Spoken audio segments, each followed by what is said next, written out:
Chapitre 500.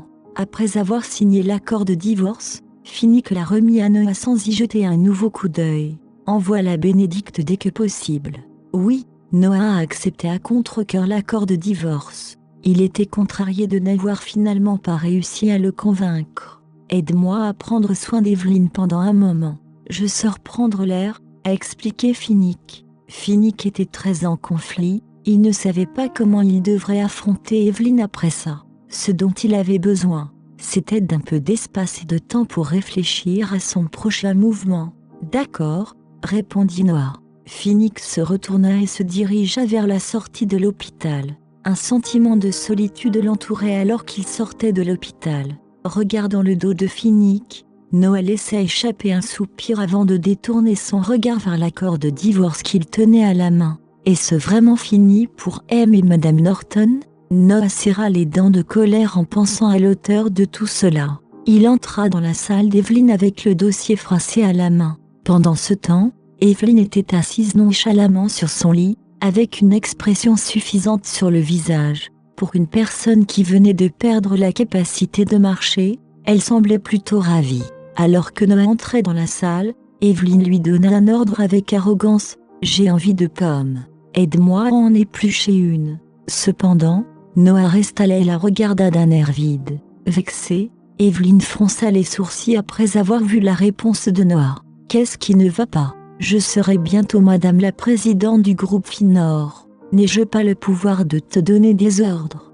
Toi, tu vas épouser Monsieur Norton. » Noah a été choqué après avoir entendu les paroles d'Evelyn. Non seulement Monsieur Norton a promis de divorcer de Vivian, mais il a également promis d'épouser Evelyn. En regardant la réaction de Noah, Evelyn devenait de plus en plus hautaine en disant « Oui, mais tout cela a été possible grâce à toi. Je te remercie beaucoup pour ta aide. Sans toi, cela n'aurait pas été aussi réussi. » Furieux, Noah serrait les poings. Il ne pouvait que supporter sa provocation car il était incontestable qu'il l'avait effectivement aidé dans cette affaire depuis le début. Noah devenait tellement furieux au point que son visage est devenu rouge vif. « Tu es délibérément tombé dans les escaliers, n'est-ce pas ?» Noah a contesté la vérité derrière son accident. « Ah, alors tu as vu clair. » Evelyn ne semblait pas perturbée même après avoir été dénoncée par Noah. « Oui, je l'ai fait intentionnellement. » Bien que Noah l'ait spéculé, il était toujours surpris de l'entendre l'admettre en personne. « Tu es folle. Tu devrais peut-être rester assise dans un fauteuil roulant pour le reste de ta vie. Comprends-tu dans quoi tu t'es embarqué ?» Noah n'était en aucun cas inquiet pour Evelyn. Il ne pouvait tout simplement pas comprendre à quel point cette femme pouvait être folle et terrifiante. Elle était prête à aller jusqu'à se faire du mal juste pour atteindre son objectif. Sans oublier que la blessure qu'elle a dû subir n'était pas qu'une égratignure qui guérirait d'elle-même au bout de quelques jours. Bien sûr que oui, Evelyn était également furieuse des paroles de Noah. Ayant perdu ses deux jambes, il lui était impossible de se rendre compte du bourbier dans lequel elle s'était plongée. Si cela signifiait que je pouvais être avec Finnick pour toujours, perdre une paire de jambes est un petit prix à payer.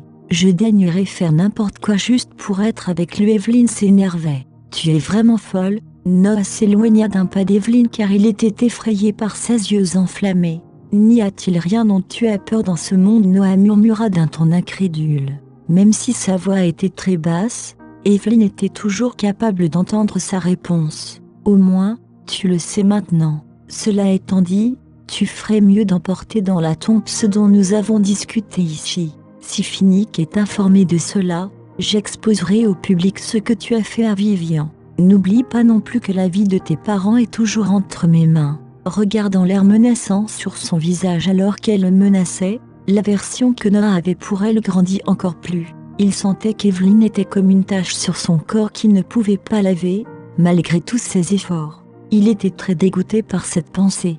Evelyn, celle que Monsieur Norton aimait Vivian. Il ne tomberait jamais amoureux d'une femme odieuse comme toi. Tous tes petits projets finiront par échouer. En entendant le nom de Vivian mentionné, Evelyn était furieuse. Vivian ne vaut rien pour Finnick. Je suis meilleure qu'elle dans tous les aspects. Finnick n'aimerait jamais une femme laide comme elle. Chapitre 501. Madame Norton n'est pas moche. La laide ici, c'est toi, rétorqua Noah. De plus, Sa personnalité est bien meilleure que la tienne. Tu ne pourras jamais égaler sa gentillesse dans 1 million d'années. Evelyn rit avant de le narguer. Eh bien, qui aurait cru que tu avais aussi un faible pour Evelyn? Est-ce que Finnick est au courant? Seul quelqu'un d'aussi méprisable que toi pourrait penser ainsi. Noah semblait apathique face à ces railleries. Ceux qui ont bon goût en matière de femmes choisiraient certainement Madame Norton plutôt que toi. Ferme-la. La voix d'Evelyn était suffisamment aiguë pour briser le tympan d'une personne. La déclaration de Noah lui a rappelé les choix que Bénédicte et Finnick avaient faits auparavant. Qu'est-ce qu'il y a de si génial chez Vivian? Je ne comprends pas pourquoi chacun d'entre vous la flatte toujours. Au moins, elle ne complotera pas contre Monsieur Norton et ceux qui l'aiment. Evelyn s'est moquée de lui et a répondu: Noah, tu penses que tu as le droit de me juger? N'oublie pas que tu es aussi complice. Tu as également joué un rôle dans tout cela. Je te conseillerais de ne plus jamais me parler ainsi. Je ne sais pas ce que je vais finir par te faire dans le feu de l'action. Noah était sans voix après avoir entendu ce qu'elle a dit. Elle a raison, je n'ai pas le droit d'agir haut et fort. Je profite aussi de la confiance que Finnick et Vivian m'accordent pour leur faire encore plus de mal. Après avoir amené Vivian avec lui à A-Nation, Bénédicte n'a pas tardé à lui trouver un nouveau logement. Le groupe Morrison représentait beaucoup d'affaires dans A-Nation, donc y vivre ne poserait pas de problème pour eux. Après avoir tout réglé, Vivian a souhaité faire un bilan de grossesse à l'hôpital. Elle craignait que quelque chose de grave n'arrive à son bébé étant donné qu'elle bougeait beaucoup. Tu n'es pas encore complètement remise de tes blessures. Je contacterai le médecin plus tard et je le ferai venir à la maison pour faire le contrôle. Tu n'as pas besoin d'aller à l'hôpital. Bénédicte était très attentif et attentionné. D'accord, Vivian hocha la tête en signe de gratitude. Merci et désolé de t'avoir dérangé ces derniers jours. Ces derniers jours, Bénédicte a pris scrupuleusement soin de Vivian. Il lui a procuré un sentiment de sécurité et lui a donné un endroit où aller. Cela lui a fait comprendre la chaleur et la joie d'avoir un frère qui tenait vraiment à elle. Ne dis pas ça. Bénédicte a délibérément affiché un visage en colère et lui a doucement tapoté le front avec son doigt. En tant que frère, il est de ma responsabilité de prendre soin de toi. Tu n'as pas besoin de me traiter comme un étranger. D'accord. Vivian sourit et se frotta le front avant de jeter un coup d'œil à Bénédicte. Ben, prononça Vivian d'un ton sérieux. Elle se sentait à nouveau aimée. Oui, elle avait un frère. À partir de ce jour, elle aurait quelqu'un sur qui compter. Quelqu'un contre qui elle pourrait se plaindre, mais aussi quelqu'un avec qui elle pourrait chicaner et se battre. Cependant, compte tenu de sa personnalité, la probabilité qu'elle fasse ces choses était plutôt faible. Bénédicte a été touchée de voir le regard affectueux sur le visage de Vivian. Il tendit les mains et serra Vivian dans ses bras. Vivian, je ne laisserai plus personne te faire du mal. Je te paierai mon dû à partir de maintenant. D'accord. Vivian le serra dans ses bras, les larmes aux yeux. Dans l'après-midi, Bénédicte a invité un médecin chinois à la maison. Après une série de contrôles, le médecin a informé Vivian que son corps était faible et lui a conseillé de bien prendre soin d'elle. Alors l'enfant va bien, n'est-ce pas? Demanda nerveusement Vivian. Ne vous inquiétez pas, le bébé est en bonne santé, le médecin lui a assuré. Puisque vous êtes une future maman maintenant, vous aurez besoin de vous reposer davantage. En plus de cela, vous devrez également faire plus attention à votre alimentation. Essayez de ne pas être pointilleuse sur votre alimentation et veillez à avoir une alimentation équilibrée, a ajouté le médecin. Sachant que son enfant allait bien, Vivian poussa un soupir de soulagement. Ok, je comprends. Merci docteur. Je prendrai bien soin de moi. Oh, j'ai presque oublié. Le médecin a continué à l'exhorter sur toutes sortes de choses. Perplexe face à l'afflux d'informations dans sa tête, Vivian réalisa qu'élever un bébé n'était pas une tâche facile. Pendant ce temps, Bénédicte accordait plus d'attention au médecin qu'à elle, mémorisant chaque mot prononcé par le médecin. Chapitre 502. Une fois que le médecin eut fini de mentionner les détails importants, Bénédicte le remercia et l'accompagna. Assise sur le canapé, Vivian palpait son ventre. Je me demande si mon futur bébé me ressemblerait. Ou, le bébé lui ressemblera-t-il davantage? Le cœur d'Evelyne commença à lui faire mal en pensant à Finnick. Il doit être très amoureux d'Evelyne en ce moment. Avec moi à l'écart, ils peuvent enfin être ensemble. Alors que Bénédicte entrait dans la pièce, il vit que Vivian regardait le sol d'un air vide, triste et déprimé. « Quel est le problème ?» demanda Bénédicte d'une voix tendre en lui caressant la tête. « Ben, l'accord de divorce ?» Vivian poussa une légère toux et feignit un sourire avant de continuer. « Est-ce que Finnick l'a signé ?»« Oui, je l'ai reçu de lui ce matin. » Bénédicte ne savait pas comment il devait le lui annoncer. Il a été pris au dépourvu lorsque Vivian lui en a parlé pour la première fois. Regardant son sourire artificiel, Bénédicte se sentit bouleversée. « Vivian, tu n'as pas besoin de faire semblant de sourire quand tu es triste. »« Je ne suis pas triste. » Le sourire de Vivian devenait plus éclatant. « C'est moi qui voulais le divorce. Maintenant que c'est fait, pourquoi serais-je triste ?» Habituellement, l'humeur de Bénédicte s'améliorait chaque fois qu'il voyait le sourire contagieux de Vivian. Cependant, le sourire que Vivian avait sur son visage en ce moment était trop éblouissant pour ses yeux. « Vivian, je suis ton frère. Tu n'as pas besoin de faire semblant quand tu es avec moi. Tu peux pleurer si tu en as envie. » En entendant les paroles de Bénédicte, les larmes ont commencé à couler de ses yeux avant même qu'elle puisse effacer le sourire de son visage. Vivian sanglotait dans ses bras. Elle avait l'impression d'étouffer. Après avoir inspiré un grand souffle d'air, elle continua à gémir de douleur. Elle avait l'air de laisser échapper toutes les frustrations et souffrances accumulées qu'elle avait endurées tout ce temps. « C'est la dernière fois que je pleure à cause de lui. » Vivian s'est fait une promesse. « J'oublierai lui, Evelyne et tout le passé. Je dois continuer ma vie. Tout ce qui s'est passé entre nous appartient désormais au passé. Il est temps de passer à un nouveau chapitre de ma vie. » Bénédicte restait taciturne à côté de Vivian tout en lui tapotant doucement le dos, la réconfortant en silence. Il savait que Vivian avait besoin de pleurer à chaudes larmes pour pouvoir enfin abandonner le passé. Après que ses yeux furent tout secs, Vivian cessa de pleurer. « Est-ce que tu te sens mieux maintenant ?» Bénédicte a essuyé les larmes de son visage avec un mouchoir. Il lui lança alors un regard inquiet. Oui, la voix de Vivian était rauque. Elle avait l'impression que ses forces étaient épuisées après avoir tant pleuré. Prenant quelques respirations profondes, Vivian se calma lentement. Cela étant dit, elle se sentait plus à l'aise et détendue maintenant qu'elle avait libéré ses émotions. Vivian a ensuite jeté un coup d'œil à Bénédicte avec un air déterminé sur le visage. « Ben, tu n'auras plus à t'inquiéter pour moi. Je vais continuer ma vie et j'oublierai désormais tout ce qui s'est passé dans le passé. Après tout, je t'ai toujours, toi et le bébé. Je vivrai heureuse avec toi et mon bébé. Ce qui est arrivé avec Finnick ressemblait à un cauchemar. Maintenant que je me suis réveillée de mon rêve, je l'oublierai bien assez tôt. » Voyant que Vivian était courageuse pour affronter son passé, Bénédicte était plutôt fière d'elle. « C'est ma petite sœur. Vivian, maintenant que tu as décidé de recommencer, tu devrais simplement t'installer ici dans la nation, » suggéra Bénédicte d'un ton sérieux. « Ne t'inquiète pas, je resterai ici avec toi aussi. » Mais qu'en est-il de l'entreprise familiale ? Vivian avait peur de perturber le travail de Bénédicte. « Pour être honnête avec toi, le groupe Morrison a obtenu de meilleurs résultats à l'étranger ces dernières années,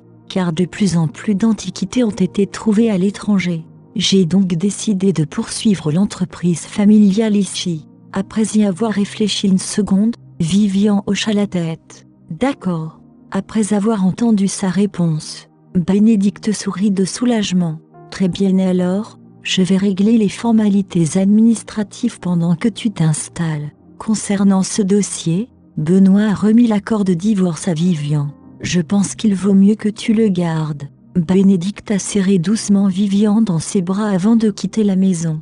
Il savait qu'elle avait besoin d'un espace personnel. En jetant un coup d'œil à l'accord de divorce dans sa main, Vivian a eu des flashbacks de ce jour où elle a vu Finnick et Evelyne et la haine envers Finnick augmentait plus elle y pensait. Finissons-en ici. Nous serons des étrangers si nous nous reverrons. Chapitre 503. 5 ans plus tard, à l'aéroport de Saint-Chin City, une jolie jeune fille se dirigeait vers la sortie. Elle avait des cheveux brillants et portait de grosses lunettes de soleil qui couvraient environ un tiers de son visage. Les traits du visage laissés découverts sur son visage étaient son nez délicat et ses lèvres rouges. Elle portait une chemise blanche associée à un pantalon ample noir. La combinaison des deux se complétait très bien avec sa silhouette élancée. Même s'il ne s'agissait que d'un style vestimentaire courant, la fille avait toujours l'air élégante de les porter. En plus de cela, ses talons hauts, de couleur bleu foncé, illustraient davantage son sens du style. Elle dégageait l'ambiance d'une beauté cool et élégante. Cela étant dit, les passants ont été déçus lorsqu'ils ont remarqué qu'elle marchait avec un petit garçon à côté d'elle. Ils ont donc supposé qu'elle était déjà prise. Contrairement à la beauté cool, le petit garçon était vraiment mignon. Sa peau blanche et claire, en plus de ses traits exquis, le rendait adorable. Avec ses grands yeux, le petit garçon scrutait curieusement son environnement. Ses yeux étaient très propres et clairs, comme s'ils n'avaient jamais été corrompus auparavant. Si quelqu'un croisait son regard, le petit garçon afficherait un sourire éclatant, exposant ses dents blanches et enviables. Quelques-uns des voyageurs étaient devenus la proie de son sourire éclatant. « Maman, est-ce qu'il me regarde à cause de ma beauté ?» demanda le petit garçon d'un air suffisant tout en gardant son adorable sourire. La femme resta un instant sans voix. Même si son fils était bon dans tous les autres aspects, son seul point faible était d'être un peu narcissique. « Je me demande de qui il tient ça. Cela ne pouvait certainement pas venir de moi. Je ne me tiens pas en haute estime. » Quant à lui, la femme arrêta ses pensées car elle était déçue d'elle-même de penser à nouveau à lui. N'ayant pas encore entendu de réponse de la femme, le petit garçon releva la tête pour la regarder, seulement pour voir qu'elle réfléchissait à quelque chose avec un air triste sur le visage. « Maman, ça va ? » Maman inquiet, le petit garçon lui secoua le bras. Après avoir repris le fil de ses pensées, la femme baissa les yeux sur son fils. « Oui, il te regarde parce que tu es beau. Ma jolie petite citrouille est tellement adorable. » Le petit garçon pensa qu'il devait avoir des hallucinations à l'instant car l'expression de sa mère était revenue à son beau et réconfortant sourire. Bien sûr, le petit garçon leva fièrement la tête comme s'il était le plus beau garçon du monde. La femme secoua la tête, amusée par son action. Ensuite, elle est sortie de l'aéroport avec le petit garçon. Après avoir quitté l'aéroport, la femme a été stupéfaite par le spectacle familier et étrange qu'elle a vu devant elle. Cela faisait 5 ans qu'elle n'avait pas mis les pieds dans cette ville de douleur. La jeune fille n'était autre que Vivian Williams qui avait quitté la ville il y a 5 ans. Elle avait maintenant changé son nom pour Vivian Morrison. Le petit garçon à côté d'elle était son enfant, Larry Morrison, et son surnom était Petite Citrouille. Il était très imaginatif et astucieux depuis qu'il était petit. Le QI élègue de l'enfant ne correspondait pas du tout à son âge. Vivian n'avait initialement aucune intention de retourner dans cette ville. Cependant, comme la famille Morrison avait rencontré des problèmes avec ses actions dans l'une des sociétés, elle n'avait d'autre choix que de retourner avec Bénédicte dans cette ville et de l'aider à résoudre le problème. Comme le problème était très urgent, Bénédicte l'avait d'abord renvoyée en ville. La ville a beaucoup changé au cours de 5 dernières années. À l'exception de certains bâtiments principaux, Vivian reconnaissait à peine les bâtiments autour d'elle car la plupart d'entre eux avaient été rénovés. Chapitre 504. Avant leur retour, Bénédicte lui a demandé si elle avait réfléchi à l'idée de rentrer chez elle. Si elle ne voulait vraiment pas les voir, il trouverait une solution au problème des actions. Mais ce n'était pas comme si elle ne savait pas à quel point ce problème serait difficile. Si la situation n'était pas gérée correctement, la position de Bénédicte au sein du groupe Morrison serait sérieusement menacée. Au fil des années, Bénédicte a rempli au mieux de ses capacités le rôle de frère aîné. Il avait même gâté Larry comme s'il était son propre fils. Mais maintenant qu'il a des ennuis, comment pourrais-je fermer les yeux ? Cela fait 5 ans. Elle était partie assez longtemps. Pour commencer, ce n'était pas sa faute. Elle n'a fait de tort à personne, donc sa conscience était tranquille. De plus, ces 5 années ont fait d'elle une femme forte et indépendante. Elle n'était plus la Vivian Williams qui avait dû fuir le pays avec Bénédicte. Elle porte désormais fièrement sa nouvelle identité, Vivian Morrison. Elle baissa les yeux sur son fils. Son cœur s'adoucit un instant, puis se durcit rapidement dans la détermination. Elle était maintenant mère. Personne ne fera plus jamais de mal à moi et à mon enfant. Maman, regarde-le, a crié Larry en désignant avec enthousiasme l'écran en face de l'aéroport. Vivian se tourna pour regarder où il montrait du doigt. Momentanément surprise, elle rit amèrement. Pourquoi doit-il s'agir de sa première rencontre avec lui à l'atterrissage? Est-ce un destin tordu entre nous deux? L'écran diffusait Finnick interviewé par des journalistes. Il n'avait pas l'air très différent d'il y a 5 ans. Il était toujours beau et dégageait le charme d'un homme mûr à chaque geste. Avec ce regard, les filles donnaient frénétiquement un coup de coude à leurs amis et pointaient du doigt l'écran. Waouh, il est tellement beau. Je me demande s'il est marié? Vous ne le savez peut-être pas. C'est une icône célèbre dans notre ville. Mature et stable, excellent dans sa carrière et ressemblant aussi à une star de cinéma. Voilà à quoi ressemble un homme qui réussit, a déclaré l'une des filles à son compagnon. Tu as sauté un voyage dans notre ville à l'époque, et maintenant regarde combien de mecs sexy tu as manqué.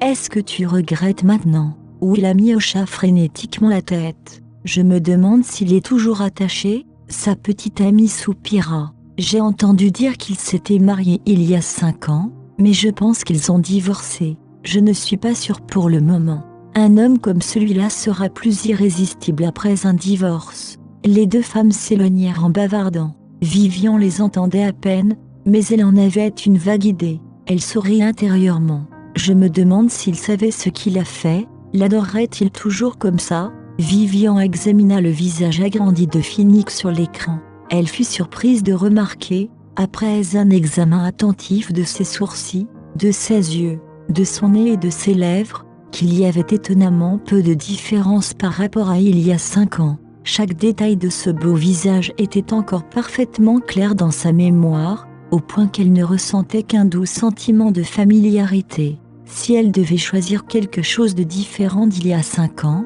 elle devrait admettre qu'il était devenu plus mature. Il y a 5 ans, Vivian était capable de lire Finnick à travers ses yeux, mais maintenant, ils sont devenus plus distants, plus détachés, comme s'il avait construit des murs autour d'eux. Elle ne pouvait plus voir ce qu'il y avait dans ses yeux comme avant. Maman.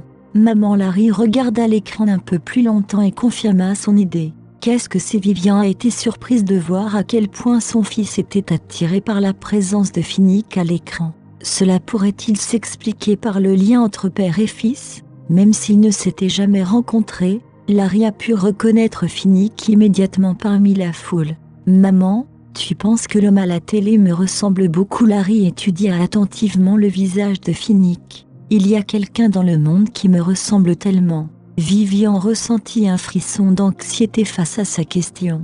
A-t-il remarqué quelque chose? Non, ce n'est pas possible, se rassura Vivian. Même s'il était brillant, ce n'était qu'un garçon de 5 ans. Elle et Bénédicte ne lui avaient définitivement rien dit à propos de Finnick auparavant. Vivian a dit à son fils que son père était décédé avant sa naissance. Il ne devrait pas y penser beaucoup plus. Chapitre 505. Vivian se força à sourire. Petite citrouille, tu es jeune et il est vieux.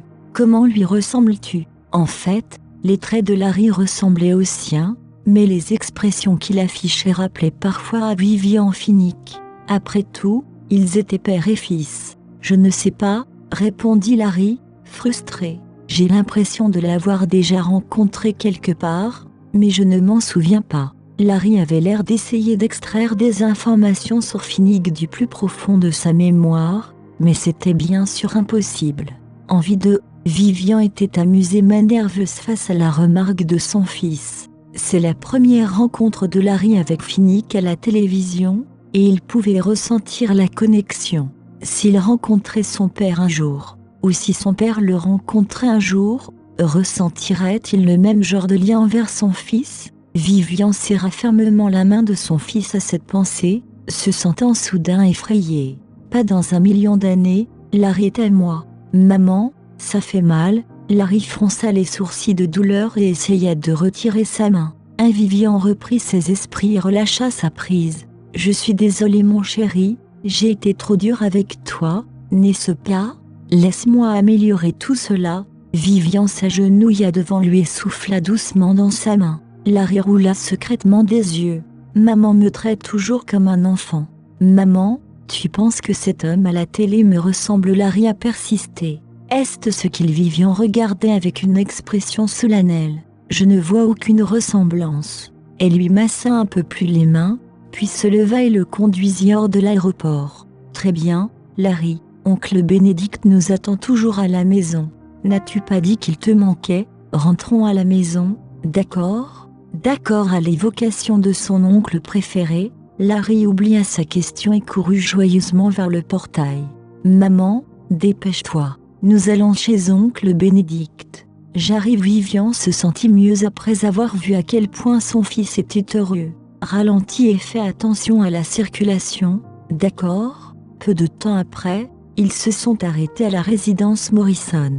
Oncle Larry se détacha de l'emprise de sa mère et courut vers Bénédicte aussi vite que ses courtes jambes pouvaient le porter. Bénédicte fut surpris mais s'agenouilla, les bras grands ouverts, car son neveu lui manquait également. Larry sauta joyeusement dans ses bras. Dans les bras de Bénédicte, Larry frotta son visage contre sa poitrine. Regardant son oncle les larmes aux yeux, il murmura « Tu me manques, oncle Bénédicte ». Mis à part sa mère, la personne qui aimait le plus Larry au monde était son oncle. Il n'avait pas été loin de Bénédicte depuis si longtemps auparavant, alors il lui manquait beaucoup. Le cœur de Bénédicte se serra lorsqu'il entendit le petit bonhomme lui dire qu'il lui manquait. « Eh bien, tu me manques aussi. As-tu été un bon garçon et as-tu écouté ta mère ?» Larry se sentait chaud et confus avec son oncle jusqu'à ce qu'il dise cela. Larry pinça les lèvres avec indignation. « Pourquoi tout le monde me traite comme un enfant aujourd'hui? Je suis un grand garçon maintenant. » Larry leva les yeux de la poitrine de Bénédicte et inspecta la maison. « Oncle, est-ce notre autre maison? » « C'est exact. » Bénédicte a ébouriffé les cheveux de Larry. « Aimes-tu? J'enverrai quelqu'un pour te montrer ta chambre, d'accord? Si quelque chose ne te plaît pas, nous pouvons le remplacer pour toi. »« D'accord, » dit Larry en sortant des bras de Bénédicte. « Oncle, où est ma chambre ?» Il prenait sa chambre comme son sanctuaire privé, il était donc plutôt pointilleux sur l'endroit. Bénédicte secoua la tête avec amusement devant l'enfant qui, passant de verser secrètement des larmes dans ses bras à être excité à l'idée d'avoir sa propre chambre. Les enfants étant des enfants. Chapitre 506. Bénédicte a demandé à un domestique de montrer sa chambre à Larry et lui a rappelé de veiller à sa sécurité. « Tu le gâtes vraiment ?» Vivian regarda le domestique conduire Larry dans les escaliers avec précaution, puis se tourna et regarda Bénédicte, impuissante. « Ne t'inquiète pas, je n'irai pas trop loin. Je ne vais certainement pas gâter ton précieux fils, » a déclaré Bénédicte en plaisantant en attrapant le sac à main de Vivian et en l'accrochant à un support pour elle. Vivian se contenta de secouer la tête. Elle s'assit sur le canapé avec Bénédicte en face d'elle. « Pourquoi ne m'as-tu pas fait savoir que tu reviens ?» demanda Bénédicte. « J'aurais pu venir te chercher à l'aéroport. N'as-tu pas dit que tu allais revenir quelques jours plus tard ? » « Oui, je l'ai fait. Mais Larry a insisté beaucoup pour revoir son oncle, donc je n'ai pas d'autre choix que de revenir plus tôt, » a-t-elle déclaré en riant. « J'avais peur que tu sois occupé, alors je ne voulais pas te déranger. Je prendrai toujours du temps pour ma sœur et mon neveu, peu importe à quel point je suis occupée. » Bénédicte la regarda sévèrement. « Me considères-tu comme ton frère ? » « D'accord, d'accord, » dit Vivian en agitant la main. Après toutes ces années, elle se sentait toujours très mal à chaque fois qu'il disait quelque chose comme ça. « Ben, nous sommes une famille. Il n'est pas nécessaire d'être aussi aimable tout le temps. En plus, Larry et moi sommes arrivés sains et saufs. N'est-ce pas? Tu ne vas pas faire une grimace avec nous dès que nous serons là, n'est-ce pas ?» Finalement, l'expression de Bénédicte s'adoucit et il sourit. Vivian devenait de moins en moins timide avec lui. Comment pourrais-je rester en colère après qu'elle ait dit cela? Avec Vivian pleine de sourires devant lui, une pointe d'inquiétude apparut dans ses yeux.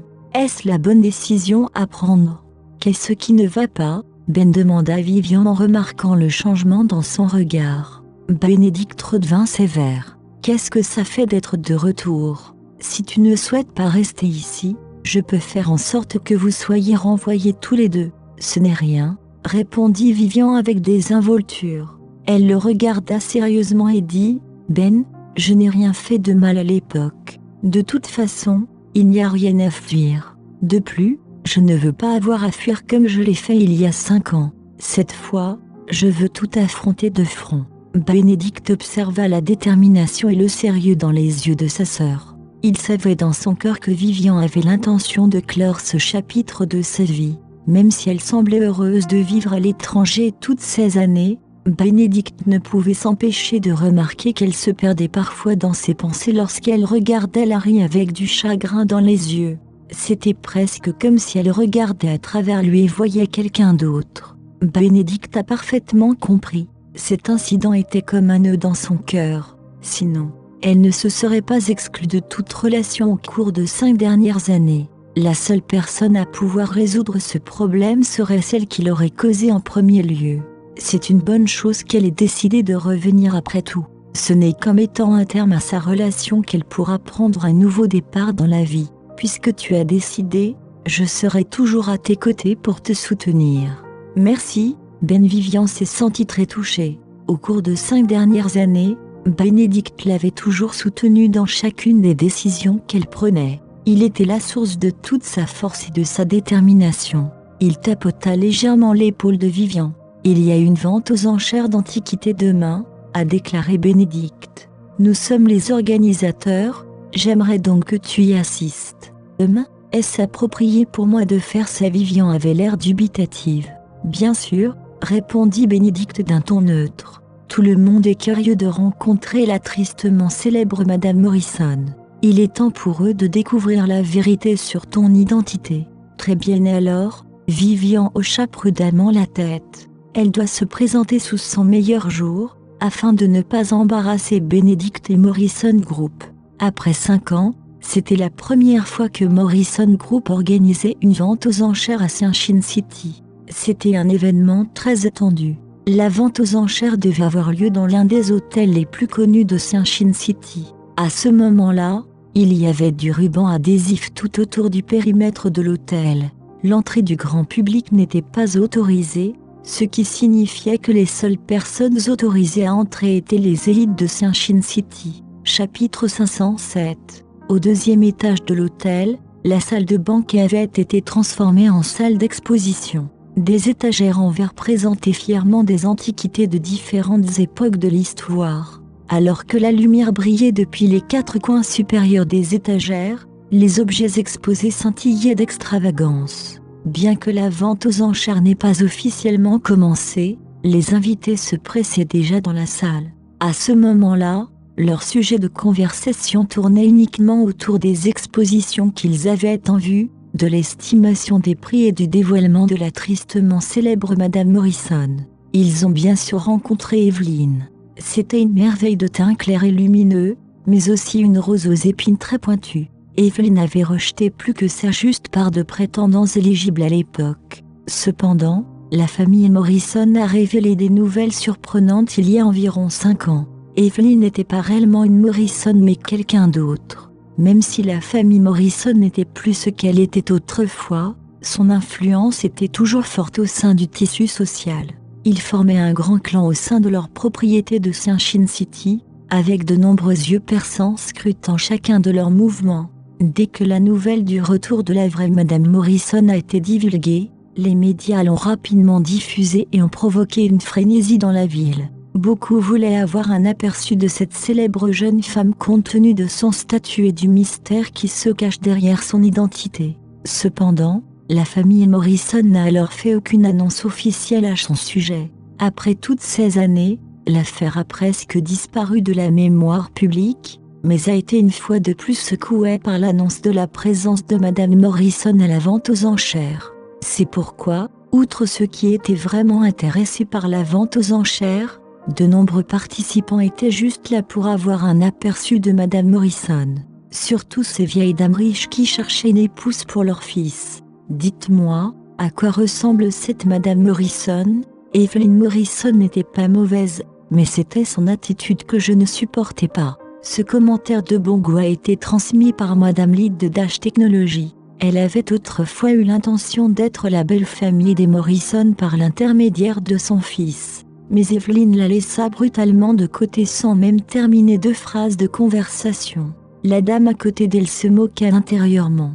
Ce n'est pas un assez bon match pour toi, c'est toi qui es allé vers elle et avais essayé d'obtenir des faveurs, et elle t'a ignoré. Maintenant, les choses se sont inversées lorsque tu as appris qu'Evelyn n'était pas une Morrison. Même si elle avait ses pensées, elle les gardait pour elle. Au lieu de cela, elle a souri et a dit « Oui, d'après mes observations, cette jeune femme ne serait pas trop mauvaise non plus. Nous avons rencontré Bénédicte Morrison, n'est-ce pas? Cette fille est sa sœur, elle partagerait aussi sa beauté. Si elle vous satisfait, elle conviendrait parfaitement à votre fils. » Elle n'avait pas l'intention de se contredire de cette manière, mais son mari lui avait rappelé à plusieurs reprises d'être du bon côté de Madame Litt avant qu'elle ne vienne aux enchères. Il espérait obtenir de meilleures opportunités de faire des affaires avec Dash Technologies grâce à sa connexion. « Nous attendrons et verrons », a déclaré Madame Litt. Ces mots ont touché une corde sensible en elle. Elle ne s'est toujours pas remise de l'affront d'Evelyn. Cela l'a dévorée pendant des jours. Pire encore, elle n'a pu en parler à personne. Alors que ces deux dames prédisaient à quoi ressemblerait la nouvelle Madame Morrison, l'entrée de la salle d'exposition s'ouvrit avec fracas. Les participants se sont tournés vers la porte. Au milieu des regards stupéfaits, une jeune femme émergea et entra lentement dans le hall. Une longue jupe gris perle ornait sa taille. Il y avait un design en V profond qui mettait en valeur ses bras minces et ses clavicules exquises. De la taille jusqu'au talon, la robe coulait comme du mercure liquide. Le dos de sa tenue était nu, ce qui exposait partiellement son dos pâle à chaque pas qu'elle faisait et au balancement rythmé de sa hanche. La tenue de Vivian était élégante et faisait ressortir le meilleur d'elle-même comme elle l'avait espéré. Vivian serra fermement le bras de Bénédicte pendant qu'il marchait. Son cœur battait à tout rompre et tous les yeux étaient fixés sur elle. Elle était venue préparée, mais elle ne put réprimer le léger frisson qui lui vint involontairement. Après tout, son identité a été rendue publique. Après aujourd'hui, peut-être que ses vieux amis auraient appris la nouvelle de son retour. Que penserait-il s'il la voyait dans le présent? Chapitre 508. Est-ce que cette robe est appropriée? Vivian chuchota à Bénédicte tout en gardant les yeux directement tournés vers l'avant. C'est très beau, dit Bénédicte avec assurance avec un léger sourire. Pour être honnête, il a été bouleversé lorsque Vivian est sortie de la cabine d'essayage vêtue ainsi. Lorsqu'il reprit ses esprits, il réalisa que Vivian William n'était plus qu'un souvenir effacé. Vivian Morrison était une personne complètement nouvelle. Vivian William était belle, certes, mais elle manquait d'assurance. Il lui a fallu beaucoup de temps pour se rendre compte de la beauté en elle qu'elle avait du mal à exprimer. Mais maintenant, elle était capable d'attirer et de retenir l'attention de toute une foule grâce à la façon dont elle se tenait. La douleur qu'elle avait endurée pendant tout ce temps avait finalement été tournée à son avantage. C'était désormais la force qui lui donnait confiance, et cette confiance la faisait briller comme une étoile. C'est donc la vraie Madame Morrison. Mon Dieu, elle est belle. Les hommes dans la foule étaient stupéfaits. Oui, regardez la façon dont elle se comporte. Ouah, Madame Litt, je pense qu'elle est un bon parti pour votre fils, a déclaré la femme qui flattait Madame Litt. S'ils finissaient ensemble, ce serait un mariage paradisiaque. Madame Litt regarda et hocha la tête en signe d'approbation. Il y avait une autre participante, une jeune femme, qui étudiait la silhouette de Vivian avec le doute dans le cœur. Cette Madame Morrison semble terriblement familière. Où l'ai-je déjà vue? Mais c'était impossible. Elle était sûre de n'avoir jamais rencontré Madame Morrison avant aujourd'hui. Plus elle la regardait longtemps, plus elle avait la certitude de l'avoir déjà vue. Elle chercha durement dans sa mémoire. J'ai compris. Je me souviens maintenant, a crié la fille. La foule avait toute son attention fixée sur Vivian. Au son de sa voix, tout le monde sursauta et se tourna vers elle d'un air accusateur. Et si Madame Morrison était offensée par l'interruption, réalisant son volume et le dérangement qu'elle avait causé, la jeune fille s'excusa frénétiquement auprès de ceux qui se tenaient le plus près d'elle. Cependant, elle était toujours excitée lorsqu'elle a déclaré « Je sais où j'ai déjà vu Madame Morrison. N'était-elle pas la femme de Finnick Norton, Vivian William ?» Même si elle n'avait jamais rencontré Vivian William, elle avait vu des photos d'elle sur Twitter.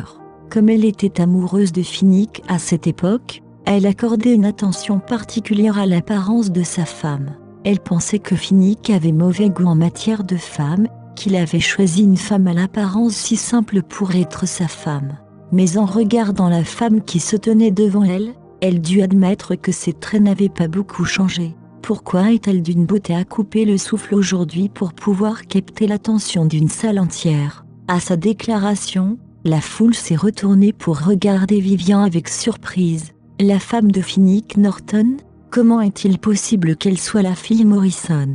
Je ne sais pas. Que se passe-t-il? J'ai entendu dire qu'elle avait divorcé de Finnick il y a 5 ans, puis qu'elle avait disparu. Comment est-elle devenue soudainement Madame Morrison? Quel rebondissement inattendu! Elle a changé d'identité avec Evelyn Morrison, a déclaré quelqu'un dans la foule en se moquant. Que veux-tu dire? Les gens autour de l'orateur se tournèrent vers lui. Tu veux dire que tu ne sais pas? L'homme parut surpris, puis excité lorsqu'il réalisa qu'il avait des ragots dont personne n'était au courant. Je te le dirai, j'avais un ami qui connaissait Finnick. Il s'avère qu'Evelyn vit actuellement avec lui. Selon vous, quelle est leur relation? Il regarda autour de lui d'un air suffisant comme pour dire si tu vois ce que je veux dire. Sont-ils mariés? Pas à ma connaissance, mais ils vivent ensemble depuis plusieurs années. Le mariage devrait avoir lieu à tout moment maintenant. Je vois. La foule parut étonnée. Ils jetèrent à nouveau un coup d'œil à Vivian. Même s'ils étaient toujours captivés par sa beauté, ils avaient dans les yeux une lueur malveillante de commérage. Vivian et Bénédicte ont écouté tout ce qui s'était passé. Il tira légèrement le bras de Vivian. « Vivian, murmura-t-il, ne prends pas cela personnellement. Ce n'est rien, Ben, répondit-elle en se retournant pour lui rendre son sourire. Puisqu'elle était déjà là, cela signifiait qu'elle s'était préparée à supporter les rumeurs sur son passé. Si elle n'était même pas capable de gérer cela, elle n'aurait même pas envisagé de revenir. Chapitre 509. Il s'avère qu'ils vivaient ensemble depuis longtemps et qu'ils envisageaient simplement de se marier. Avec un effort suprême pour écarter ses doutes, elle se redressa, releva la tête et s'avança. Elle s'était déjà promis une fois. Elle ne reculera plus jamais. Les invités sont pour la plupart arrivés. Les enchères devaient débuter sous peu. Alors que tout le monde s'installait, une voix dit « N'est-ce pas le président du groupe Finor, Finnick Norton? Pourquoi est-il ici ?» Le cœur de Vivian se serra. Elle trahit un air terrorisé. Il ne faut pas longtemps pour le croiser. Bénédicte sentit la poigne de sa sœur se resserrer sur son bras. En lui tapotant le bras pour l'encourager, il dit « Vivian, je suis ici avec toi, ne sois pas nerveuse. » Elle hocha la tête et retrouva un peu de calme. Elle n'avait pas peur, mais cela s'est produit bien plus tôt que prévu. Eh bien, ce n'est pas grave. Vivian prit de profondes inspirations et entra dans la salle d'exposition. Finnick portait un costume noir uni. Comme toujours, il était superbe tant au niveau de la qualité que de la coupe. Il était évident qu'il était adapté à sa silhouette. Même si elle l'avait vu à l'écran à l'aéroport, elle était obligée d'admettre qu'après l'avoir vu en personne, son charme n'avait fait que croître au fil des années. Les traits de Finnick étaient toujours aussi nets. Sa silhouette large combinée à son attitude froide avait si naturellement imposé le respect de la foule. Il était également différent de son apparence à l'écran. Là, il souriait facilement et répondait facilement aux questions délicates du journaliste. Ici, cependant, elle frémit face à l'air maussade et intimidant qui semblait le suivre partout, infectant tous ceux qui entraient en contact avec lui. Si Finnick était considéré comme froid et empêchait les autres de l'approcher il y a 5 ans, sa personnalité actuelle les faisait peur au point de les tenir complètement à distance. Finnick scruta la foule et repéra Vivian et se figea dès qu'il la reconnut. Finnick ignora sa belle robe, son maquillage superbement appliqué et même l'homme dont elle serrait le bras. La vérité était qu'il n'avait même pas remarqué la personne à côté d'elle. Tout ce que Finnick voyait, c'était les yeux de Vivian. Le spectacle qui le hantait dans ses rêves depuis 5 ans. Ils étaient toujours aussi beaux, lumineux et brumeux, comme lors de leur première rencontre, sans aucune impureté. Il a vu à travers ses yeux dans son âme. Vivian resta rigide et observa Finnick également. Il n'y avait pas moyen d'y échapper, la peur n'était pas une option aujourd'hui. Elle était toute calme. Non, le calme n'était qu'un spectacle. Sous son tranquille par-dessus, il y avait autre chose. C'était de la haine. Une haine profonde et de la patience pour retenir la haine qui mettait Finnick profondément mal à l'aise. Ils se regardèrent comme si personne d'autre ne comptait. C'était comme s'ils étaient les deux seules personnes restant sur Terre. La foule resta silencieuse, les regardant tour à tour. Ils avaient du mal à croire que les sujets de leur ragot étaient désormais apparus sous leurs yeux. Après un long silence, ils recommencèrent à chuchoter. Peu de temps après, le brouhaha régulier des bavardages remplit à nouveau la salle. Que se passe-t-il? À la façon dont ils se regardent, ont-ils encore la flamme? Et, tu nous le dis, quelqu'un a bousculé l'homme qui avait bavardé à propos d'Evelyne plus tôt. N'as-tu pas dit qu'Evelyne vivait maintenant avec Finnick? Que se passe-t-il alors? Je ne suis pas sûr, répondit-il, perplexe. Je l'ai entendu d'un ami. Il a dit qu'Evelyne était paralysée des 2 jambes. Toutes ces années, c'était Finnick qui prenait soin d'elle, mais il n'avait jamais eu l'intention de l'épouser. J'ai toujours pensé qu'il se souciait de sa santé et qu'il l'épouserait dans 2 ans. Il s'avère que son ex-femme pourrait encore lui manquer. Je pense que, d'après la façon dont il regarde dans les yeux de Madame Morrison, il est capable de la lire à travers.